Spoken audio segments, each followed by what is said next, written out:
Hello and welcome to the Film Focus podcast. Today we are going to be talking once again about some films, which I know is probably a big surprise to all our listeners out there. But now we got some good ones today. As per always, I'm joined by Matthew and Ben. Hello. Hi. The main topic we're going to get into a bit later is going to be The Irishman and Martin Scorsese. But we just wanted to talk about some films we've been seeing, or TV shows as well, we've been watching recently. So the first one I want to talk about was a film called Mid-90s, which I believe came out like a year ago. But was it that long ago? I think so, yeah. It's just been added to Netflix anyway, which is how I saw it. Yeah, that makes sense. Jonah Hill's directorial debut. And I was surprised how good it was, to be honest, because I think I know he's kind of morphed his career more recently. If you think of Jonah Hill, you think of like the fat, funny guy from like Superbad or kind of like Seth Rogen films or something. Don't let Jonah Hill hear you saying that. The man tries so hard to escape from that. I said that's what would usually think of, but I think more recently from probably like The Wolf of Wall Street onwards, like he's done a pretty good job at branching out. Yeah, definitely. Yeah, he has. Especially compared to like Michael Cera, who was also in Superbad. He's kind of just doing the same Michael Cera things. Whereas like Jonah Hill's like starting to do more like serious stuff, because like Wolf of Wall Street is a funny character, I guess, but yeah, I actually think that he really like is like one of the best parts of Wolf of Wall Street. Like him I'd and agree. Leo I'm together, not big on the film, they have but great chemistry. They are funny together. They are funny together, yeah. I only watched the first episode, to be honest, but like some Netflix limited series called like Maniac. Oh right, yeah. With Emma Stone in. Yeah, I've heard good things. It was like a very more serious tone. I did like the first episode, but I didn't get around to watching the rest of it. But I did think like that was not really what you'd expect from Jonah Hill. I forgot about that. So he's been branching out, and now he's branched out even further by directing a film. And he doesn't star in it or appear in it or anything. And he wrote it as well, actually. I was impressed how good it was, because it's like as the title says, it's set in the mid-90s, and presumably when Jonah Hill was young. Yeah, it must have been. Yeah. It's interesting because it's like in kind of like 4:3 aspect ratio. Oh right. And it's kind of like it must have been shot on film because it looks kind of grainy and stuff. Like I guess it's kind of going for like a nostalgia kind of feel of that period. But it's kind of about this little kid who he's probably like maybe 12 or something. I don't know his actual age. I guess he's not as little as I just said. He's basically kind of that period before he's like, or kind of just turned teenager, I guess. He's kind of trying to, figure out his identity, because his like home life, he's kind of got like a bully older brother, and then their dad isn't about, and then like their mum's kind of a prostitute, so he's kind of like a lot of conflicting emotions, I guess. So would you say it's a proper like coming of age film? Like, it is a proper coming of age film, I think. Like in the likes of like those other ones like Stand By Me and stuff. Yeah, he kind of, and then the main, without spoiling anything, he befriends like this kind of group of skaters which are like all older than him, but like some are only like a year older, and then some are like 17 maybe, or I think it's the oldest in the group. And he gets like really into skating with them and stuff. It was quite emotional though. Like it's kind of funny as well, like the characters and their interactions and stuff. One of the skaters is called like Fuck Shit or something. It's like his nickname. And then like so there's some funny stuff in it. It does kind of go for like the more emotional stuff with the story as well. So I'd definitely watch another Jonah Hill film, because I was pleasantly surprised how good it was, to be honest. Has he got any on the way? Has he talked about what's next for him? I haven't looked at that. I'd assume he probably would direct more, but I assume he's also going to act as well. So. Well, it's interesting because you were saying that like it like kind of has some like emotional bits, because I was just thinking that like a lot of the kind of classic coming of age movies kind of seem to be like primarily comedies, but they usually have like quite a like emotional story core to them. Yeah. Because like Ferris Bueller's an example where like on the kind of surface it's kind of a silly like guy. The last like 20 minutes. And then it becomes really like introspective about So that seems to be sort of like part of the genre almost of like. And those films were coming out late 80s to like mid-90s. Mid-90s, so it's, John Hughes, right? Yeah. Did all those like, Breakfast Club and Ferris Bueller. He's the classic one, isn't he? Yeah. So it's interesting to hear you describe. I definitely recommend it because I really liked it. Like, do you know if it's like, is it semi-autobiographical? Like, is it kind of loosely based on Jonah Hill's life? probably stuff about like skating and Yeah. making friends in that kind of circle. Yeah, I did Probably wonder is. because that's quite a specific But I thing don't to know. focus on. I don't know if his mum was a prostitute and his brother beat him up. So Yeah, I assume that's just kind of he was writing a script for that. But maybe it is based on himself. I don't know. Bravo, Jonah Hill. I thought it was a good Strong film. start then. Yeah. Very good debut. It's always impressive when somebody's first film does really Yeah. well. And another film I've seen recently was Chef by Jon Favreau, which I actually really liked. I think it's just like it's just a fun good film. feel-good film. Yeah, like Jon Favreau, I think he's a good director. You know, he's made some, you know, like Iron Man 2, which not that great. I didn't like The Jungle Book. I don't know. Oh if yeah, you and he saw that. did. And then he also did The Lion The King. Lion King, yeah. Which I've, Did he do that as well? which I have a lot of strong opinions on. The non-live action remake.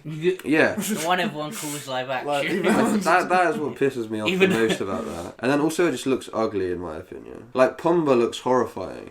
Well, he looks like a warthog. Yeah, but like so, yeah, but like he's like in the original he looks like a kind of cute cartoon character. But this one, like, what kid is going to buy a toy of that? That's I just, did like, actually hear scary. heard something about this where there was a debate when they were doing the CGI. They were saying they could make the animals more expressive with their face, but it would look less realistic. Yeah. And I think that was a bad idea that they didn't go for that. At the end of the day, like when I watch those movies, because I've like watched a lot of nature documentaries, I'm fully aware that they don't look real. Yeah. I'm not Yeah. I'm not like immersed thinking that has to be real. So I'd much rather they kind of made it a bit more cartoonish, you know, a bit more expressive and exaggerated. Seth Rogen as Pumbaa. Yeah, and Seth, Probably and doing a all lot of around, that. just the whole cast is like just a lot of them are just like weaker versions of like Except a for similar. Mufasa, they just got the same guy. They kept James L. Jones. James L. Do you reckon they changed his lines at all? They just like he's reread his lines. They from must the have kept original, like one of those iconic ones, like everything the light touches. Or something.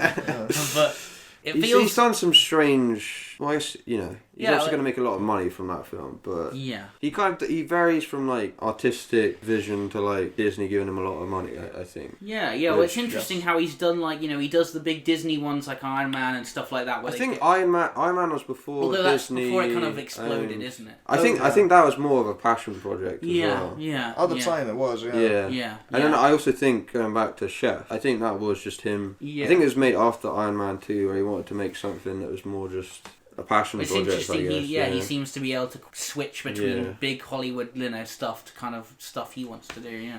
It kind of just follows like this chef who, surprisingly, who he doesn't really know what to do in his career. Like he's a chef in a restaurant, but he doesn't own the restaurant or anything, and he like always fighting with the owner who's Dustman Hoffman. But then like, you know, and he has a son. I think he's divorced his wife. Or separate, divorced his wife, who's played by Sophia, Modern Family. Oh, Sofia Vergara. Yeah. Oh, right. She's really good in it as well, yeah. And it kind of follows him. He basically ends up buying like a food truck. I think the time period it's set in is like when Twitter was just a thing, and like his whole business kind of blows up because his kid is like, you know, managing the Twitter or something.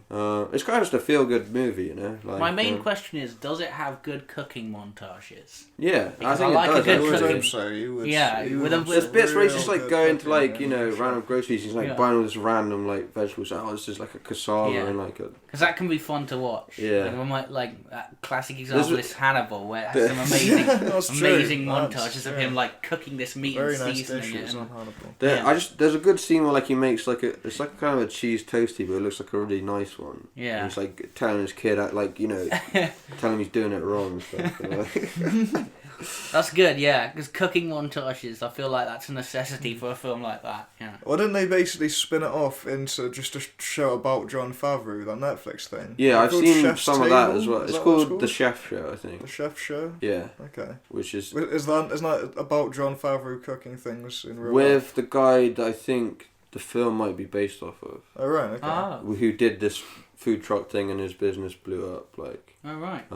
So is Jon Favreau like quite into cooking? Is he like? Is I that think like... so. He kind of like in the Netflix show, he meets with like famous people and like Robert Rodriguez like shows him how to like cook some pizzas and like I think he shows Bill Burr how to do like the toaster he made and like. Yeah, because I wondered if that was a hobby for him because. It seems like the sort of thing that, unless it was a hobby, like you personally did it and enjoyed it, it seems like a strange thing to randomly decide to make a film out of, you know? Like well, I think it is based on that guy that he yeah. must be friends with. Yeah, but I think he's probably got more into cooking since making the film, like preparing for that film. But I assume that he just likes cooking. So there's a bit in the film where he says he's a meme as well, which is a weird bit. But, so I think it was kind of slightly out of touch, like, you know. Stuff like that. Does it have Robert Downey Jr. in it? He kind of has a cameo role in it, but he is in it. Scarlett Johansson has like a kind of small role as well. There's like a lot of big names, but apart from Sophia, can't say her last name. I think it's Vergara. She's like quite a big part of it, but I'd recommend it. I think it's on Netflix as well, so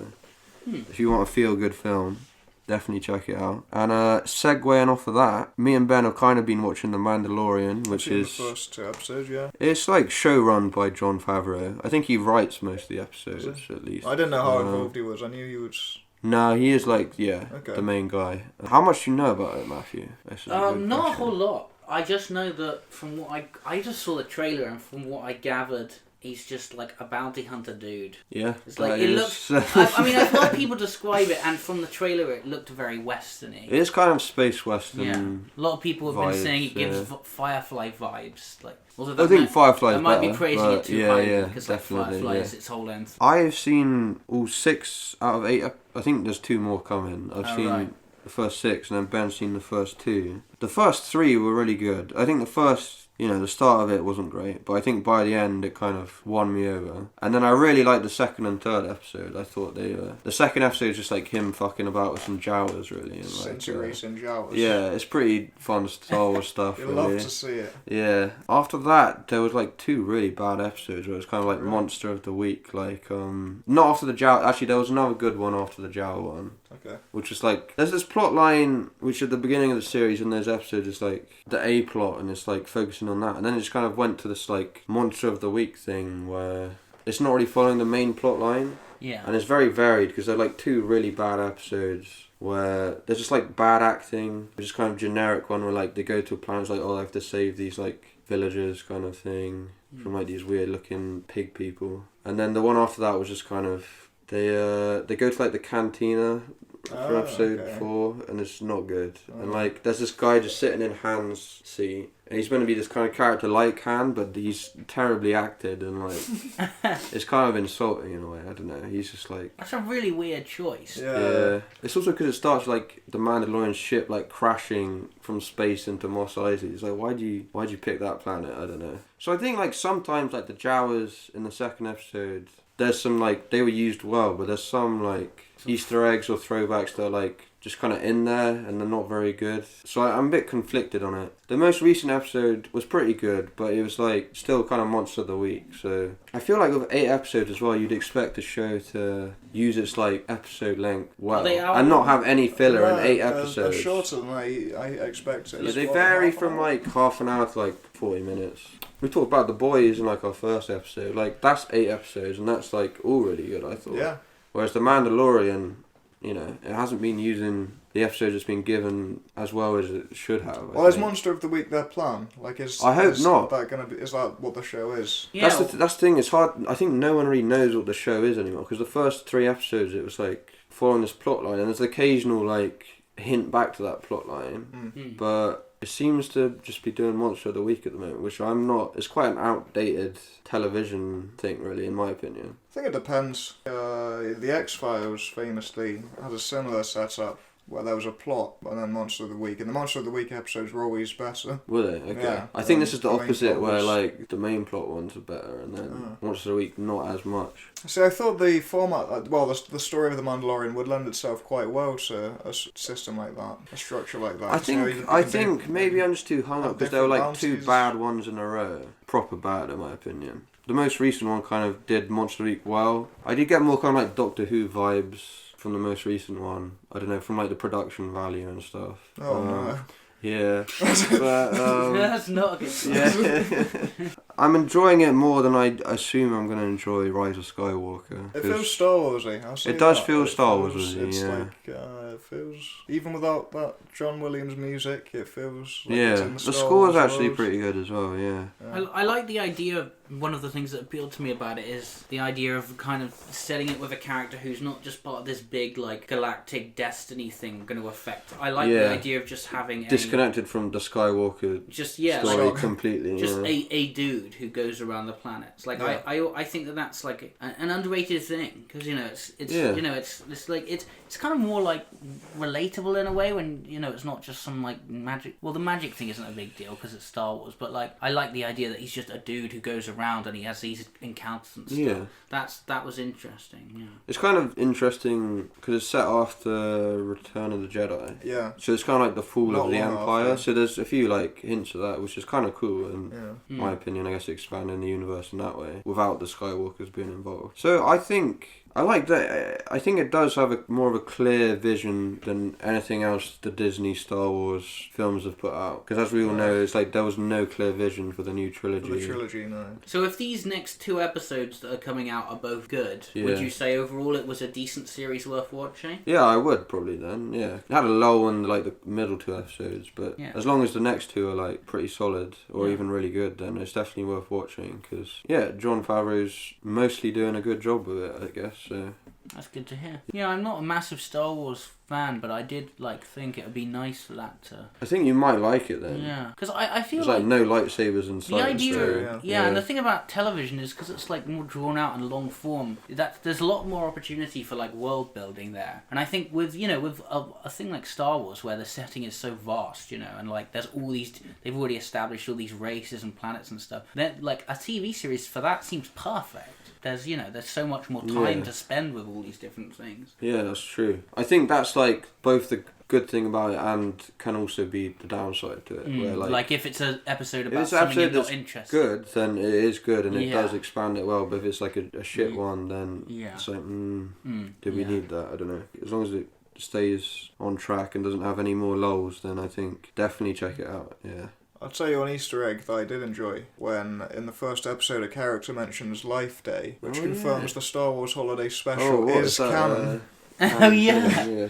That's the What a festival, isn't bombshell, it? yeah. That's the Wookiee Christmas. That is weird. Yeah, watch it just for that. Take that, George Lucas. Trying to erase it from existence. But no, Yeah. It's locked in now. Favreau's done the dirty. But I think now's a good time to move on to the main topic, The Irishman, which came out, was it 2 weeks ago or something? I don't know. Something like that. 2 or 3 weeks ago, Netflix. Of course, Yeah. you two saw it earlier. Yeah, me and Wonder Matthew Nemesis. went to Exclusive screening. exclusive, yeah. Press screening. At cinema where Yeah. we live. It seems like ages ago we saw it now. Yeah, it does feel It's like, like a 2 while months ago. ago. Yeah. So it's kind of weird when it came out. Yeah, I All had my to, friends I had were to like, wait I just seen ages The to see Irishman. any like discussion about Yeah. it, which is annoying. Because the screening we went to, like, there was some guy from Netflix there. It's Yeah, like, the it's just like Reese from Mr. Netflix. The Like, Netflix police. don't be filming this. Yeah. Or he'll like. They'll take you into the back and yeah. Yeah. I think we're all fairly similar probably on The Irishman in terms of Yeah. our Expect opinions. so, yeah. Like it's really like it's kind of it's what you wanted from like Scorsese than this movie, and but it's not like it doesn't feel repetitive. Yes, No. which was the key Yeah. thing for me. And me as well, I think. Yeah. As I was apprehensive. You don't just want another Goodfellas. Yes, I was apprehensive about Yeah. another gangster film. Fourth Goodfellas, yeah. Yeah, it's like with a gangster film with Robert De Niro and Al Pacino. It's like, that's daring stuff. Yeah. Yeah. But it's different. It's Yeah, it has its own It's feel. a fresh approach, even Yeah. from Martin Scorsese. I think, as you can tell, our like spoiler-free opinions are pretty high of this film, and Yeah, it definitely it's really good performances. 3 like performances, really yeah, solid especially Joe Pesci, Joe Pesci, in to my stand opinion, out is the best. to me. Yeah. Yeah, he was I great, think yeah. he's, Not to really knock either good. of the others, but you know. Yeah. Oh, Even no, Al Pacino tones it down a bit. A bit, yeah. He's like my least favourite out of all of them, but he's still really good. So. Yeah, that's the thing, having a favourite, but they are all just like really solid in it. You know? Yeah. They're all three of them are in there completely in their element. Absolutely. Yeah, it's such a great, in my opinion, send off to that era of films and films of that style. Having the three biggest names of that genre. No, Ray Liotta didn't get an invite though, unfortunately. But that's both thematically both thematically, which we'll get into. Just it's like a celebration. Also, it's Martin Scorsese as well, so like it's kind of his thing, isn't it? This genre. An excellent full stop to that type of film, I would say. Yeah, I'd agree. It's a more reflective look at it. Yeah. And let's just get into spoilers because I can't think of much else we can say on the surface. We unanimously recommend it. Great performances. Great filmmaking. And I think it's sad it's not really being shown in cinemas, but at the same time... actually, it got a resurgence when it came out. Did it? Okay. Yeah, it started showing. Because I know cinemas are funny about showing Netflix. It didn't show as long as it would if it was just a regular film. Yeah. But it came, well, I think cinemas just don't really like Netflix. They don't usually want to show Netflix films. Yeah, let's get into spoilers. So it's based partially in real life. Yes. Oh yeah, Al Pacino's at least partially, because nobody actually knows what actually knows. To Jimmy Hoffa. But Jimmy Hoffa, one theory, who was a famous union boss, who was in with the mob in Philadelphia, I think it is, the Philadelphia mob. Is it? I know. I wondered that. Actually. Yeah. I was watching it. I thought, run by Russell Buffalino, who is Joe Pesci in the film. Okay, yeah. And he's a real guy, and he was a mob boss who was, he was known to associate with Jimmy Hoffa. And Jimmy Hoffa disappeared without a trace, and they never found a body or anything. Inspiring the popular urban legend that he's under that football stadium. You heard that one? I've not heard that. Yeah, I don't know. So it's like I can't remember the name of the stadium. As in dead under there, or yeah. Okay. I was gonna say like not like sewer dweller. Or something. No, Jimmy Hoffa didn't build a bunker under the stadium. No, that one urban legend is his body is under there. Okay. I've not heard that one. So I looked up the specifics after I saw the film because I was interested, like how much of it. So Frank Sheeran in real life was a hitman for the Philadelphia mob, and he killed a bunch of people. That's known, and he claims that he killed Jimmy Hoffa. Now, of course, you can never really trust people like that because he'd probably say it to for the credit. Just because it's like... For the clout. Yeah, for That's the clout. interesting that he doesn't ever confess in the film, does he? No, it was only many, many years later he said he did it. Although in the film, does he? I thought he does. Does he never confesses to that. He says he feels bad, but he doesn't say specifically, I killed him, or It's like, there's that priest that's like trying to get him to... So, it was never proven, but Frank Sheeran claims he did kill Jimmy Hoffa. It doesn't really matter whether it all happened the way it did. Like, the point really is that, it's possible. Which is probably the case with a lot of Scorsese films. Yeah, because Goodfellas is similar. Like Henry Hill's a real guy. Casino, Wolf of Wall Street, it's all inspired by reality, real guys. And I mean, even if Frank Sheeran didn't specifically do it in the way they said, he was killed by the mob, clearly. Like, it's the only explanation. He has to have been killed by the mob, and they just got rid of his body. Yeah, so I thought that was very interesting, because going in, I didn't research, I didn't know any of it. I knew that it was based on a book written by a real guy, but I didn't know any of the specifics. So you got De Niro as Frank Sheeran, Pesci as Buffalino, and Al Pacino as Jimmy Hoffa. I guess we got to talk about the facial de-aging. The de-aging. Oh yeah. When you first see it, it is jarring. I think mainly because when it's them really young, it is noticeable. Yeah. When it's like them middle-aged, which is most of the film. Yeah. You don't really notice it, or maybe you just get adjust to it, and then I think so. Yeah, it's a lot more like plausible that they're 40 than they are like 20. 20. Yeah. There's like one specific flashback. It's like World War II De Niro. It's like that's believable.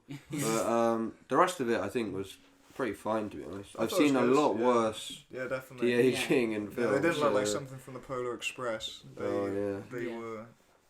Like it looked. I fairly quickly forgot about it when. Oh yeah! After that first scene, I kind of forgot about it. Yeah. And the reason it stands out at first is because it's like, oh well, you're seeing it for the first time, and you're like, oh okay, that's it. And it is them when they're after a bit that, younger, it's like I was surprised with how good it looked. I'm pretty sure they also aged them up They did. Yeah. De Niro. Towards the end of the film, they made him look they older. make him look older. Yeah. Probably, yeah. Which made me wonder, is there a part in the Pesci film... especially. Pesci, actually, yeah. In the prison, I wondered if that was just what Joe Pesci looks like. No. I felt bad for the guy.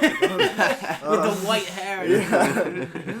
And no wonder he didn't want to come back to acting. Yeah. And I wondered, is there a point in the film where Robert De Niro is his own age? I think so. I think before he's in the retirement home, but like after he's he's still in his when house. he's in prison. I think when he's in prison, I think okay. Robert De Niro's his own age. I think. So I was thinking he looks a lot fresher in Joker than he does at any point in this film. Yeah, True. that's true. Yes, it's been a good return to form for De Niro, I'll be honest. Yeah, good year for him. Like 2 films where he actually seemed to care. Yeah, no more shitty like comedies that. Yeah, no more bad grandpa. Dirty grandpa on Las Yeah, Vegas dirty- or whatever. Yeah. Oh god.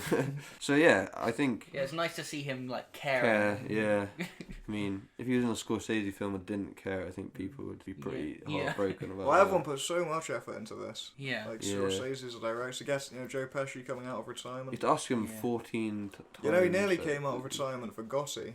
With Joe Pesci? Yeah. Originally he was attached to Gotti, and that was going to be his big comeback. Oh my god. Thank God for that. But it's interesting. The reason like he did in the end was because like I was watching some interviews and like he was adamant that like one of those things where he didn't want to do it if it was just kind of like a repeated thing, like we were saying. Yeah. And so like they obviously it's no coincidence that his role is like much more is very different to his other Scorsese ones. He's very quiet. Because in like Goodfellas, he's like the loudmouth, violent. Whereas this, he's very calm. He never really shows subtle, much. Understated, really good performance. Yeah. So it's interesting because that was clearly a seller to him. But you're not just going to play the hothead again. Yeah. You're going to be a different character. Yeah, and it works well. Oh yeah, really well because. And probably the best Pacino's part kind of the hothead. Pacino's the which he is like admittedly good at. Yeah, he is like he's good at just shouting that and scene screaming. with Stephen Graham. Yeah. Quite possibly the funniest scene in the film. Probably, where they're just having a huge argument. And De Niro and that other guy trying to calm both down. Like some like really like Scorsese films always have seem to have good dialogue. So I know he doesn't write them, but this is like definitely no exception. Like there's some really funny, dark humor and stuff. A complaint I've seen, I don't know, like they don't move like they're young in this film either. No, you can de-age the face, but not the way they move. They move like 70-year-old men, regardless of how they move their faces are. I think for De Niro it kind of worked because he's meant to play a more kind of bruiser. Well, I don't know. I mean, it worked from like a. But there's some scenes where it's like Ben mentioned when he first meets Joe Pesci. Yeah. And Joe Pesci's calling him like kid. Oh yeah, he's like what? He's like kid. Does that scene where he's like punching someone, right? And he beats someone up. It's quite the grocer, he's just like really slowly stomping on him. Well, I don't think that necessarily takes away from the film itself. It's not like it doesn't ruin it. But it does make me wonder why they didn't just go from a different angle and use like a body double. That is a true point. Because like that you could have done it from like high up. That wouldn't have been hard to do, Yeah. I guess you get the authentic De Niro kick. Yeah. I think a lot of like the cinematography is really good as well. Like any scene him and Pesci are just like at like a table eating food. Yeah, like it's some really nice lighting and like the big like celebration scene where they have the thing for. When they're Frank up Sheeran, on when that, they have like the dancers and everything, that's really nice. Yeah. It's like colourful and It has some of that high energy Scorsese editing and flashiness, but not too much. Like it has those. It's like how whenever often when a character is introduced, their death appears. Yeah, that's true. The text appears telling you how they died and it's how more old they for were. comical effect, really, isn't it? It's maybe dark. Yeah, dark comedy. Yeah, dark comedy. Like I think I remember watching in the cinema every time one of those came out, everybody laughed. Loads. Yeah. Like, there is one where it just says was liked by everyone and died of natural causes. yeah. And all the rest are really brutal. It's like was shot twice in the face or something. Like so, it's not just humour. It works for the reflective tone of the film. In the way that this one in particularly can't at all be accused of being a celebration or glorification of crime. No, I guess it shows that's just how everyone is. I guess that's what we should ends get up into, miserable or dead. Yeah. Like even these characters only have one line until she car bombed. I guess going off of that into like one of the main themes of the film is like a more mature look at like gang mobster culture, I guess, or like because in Goodfellas it's kind of I don't want to say glorifies, but it's like more than this film does. It's like it looks fun and like and Goodfellas, like the repercussions happen, but they happen very briefly before the end. Like it's like like he goes into witness protection and it's like my life's shit. The end. Whereas here it's like Irishman, it's a solid half hour at the end. I think it's like at least half an hour, maybe more, where it's just like. So now that's happened, and now you've got the full. I'm a sad old man. Or like in older ones where violence would happen, like isn't there a bit in Goodfellas where like they'd beat someone up and like some Donovan song plays. Or something, like really kind of like peaceful, like. Yeah, kind of I guess that kind of maybe is a juxtaposition. thing. But well, like, he likes his stuff like that. He likes like really violent stuff, while kind of like Gimme Shelter like uplifting, plays or kind of like But there's none of that. That doesn't happen. All the deaths in this are like. That's what I want to say. Like the violence is very sudden and like shocking. That's kind of. facts. Yeah. Like the first scene I really where like that actually. De Niro walks up to people, shoots them twice in the head. That's it. Yeah, literally the first scene when I was quite shocking. Like his first like hit is just like. And it's like even. It doesn't even look. He just kind of does it. And it's like even though you know exactly what's happening, it still kind of manages to be like, oh shit, when he does kill Jimmy Hopper as well. Like it's like mid sentence and it's like. I think that whole like sequence leading up to and that bit is like one of the like such a great part, because it's like you know what's gonna happen. Like even from I actually rewatched the trailer and it's obvious from the trailer that Jimmy Hoffa's gonna die. Just the way it's like edited, it's clear De Niro's gonna kill him. So it's not like a secret. You know it's coming and it's really long. Like he gets on the plane, he like flies in, he gets in the car. I think and then he finally when it's that sequence though, that you do get the character's like sense of like, is he gonna do it? You know he is, but like you do question it. At the same time, you do wonder if he's gonna back out. Even. And then it's like poor Jimmy doesn't believe it. That's what's that's that. Like he really thinks he's gonna get away with it. Because I saw somebody compare it to the Goodfellas scene where Joe Pesci gets killed. But the difference is, in that split second in Goodfellas, you can see like the realization on Joe Pesci's he says, face. Oh no. He's like, he knows it's about to happen. Whereas Jimmy Hoffa is like, his last line is like, "Let's get out of here, Frank," and then like midway through, it's like really. He fully believes he's going to get away. So it just makes it sad. Calls back to at the beginning of the World War II flashback. Do you remember that? Oh yeah. He's where it's about how the soldiers had to dig their own graves before De Niro shoots them, and he says that they thought if they dug well enough, they always thought that he might let them live. Yeah. Okay. That's the same with all his hits. The main Jimmy like walked into his own grave. Yeah. The main dilemma of the film, is just Jimmy won't back down, and like De Niro does, tells him quite a lot of times. And I think the making it like so sudden really makes it more powerful, because like like a lesser like more cliche way of doing it would be like, Frank, why'd you do it? Like as he's bleeding out or some dumb shit. But the fact I thought we were brothers. You were my brother. But the fact that it was just like bam cold. Like that really made it impactful.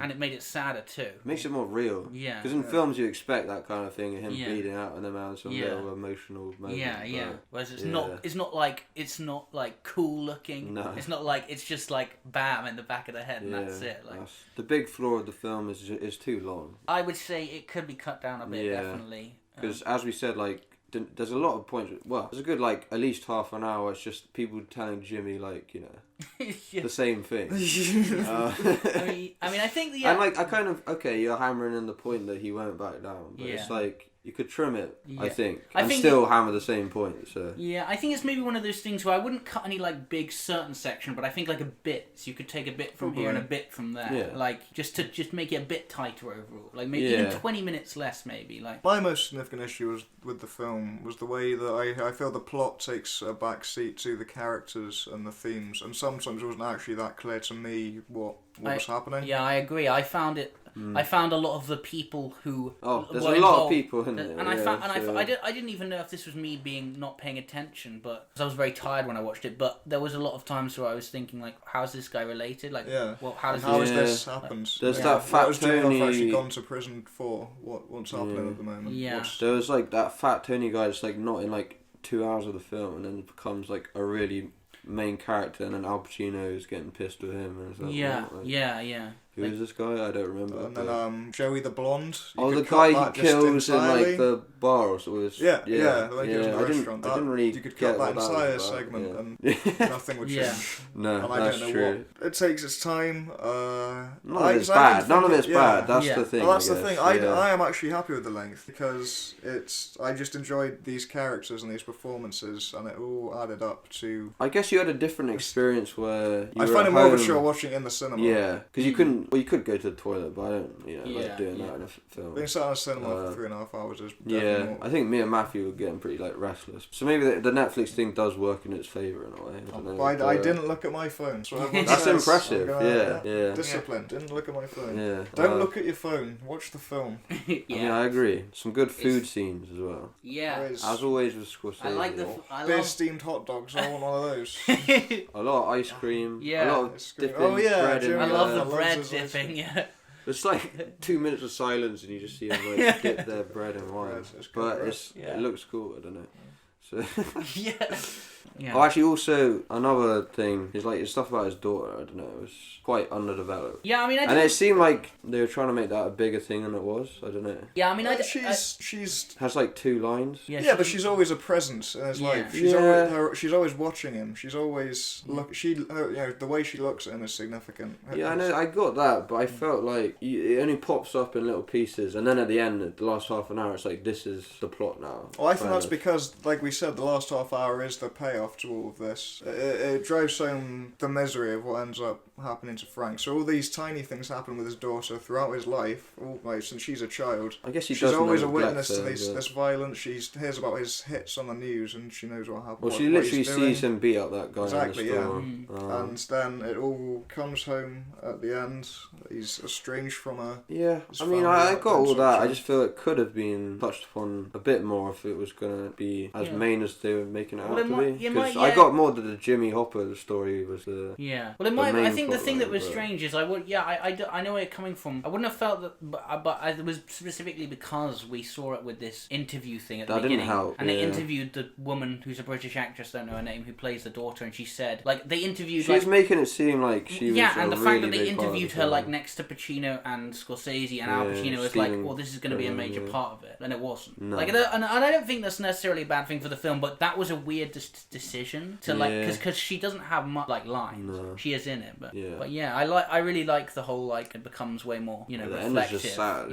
It's a nice kind of grounds it more. Yeah, I like the last thing he kept his door open because when he was a gym.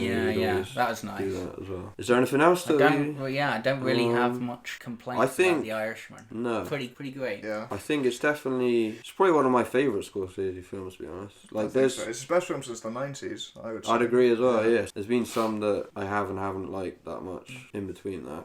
So. And it's nice to see him go back and. To be honest, if that was the end of his making films, I'd be happy. But I'm sure it'll make more. Yeah, I think he's already got another one with De Niro in I mean, he's Martin Scorsese. Yeah, probably keep going till he's 100. Yeah.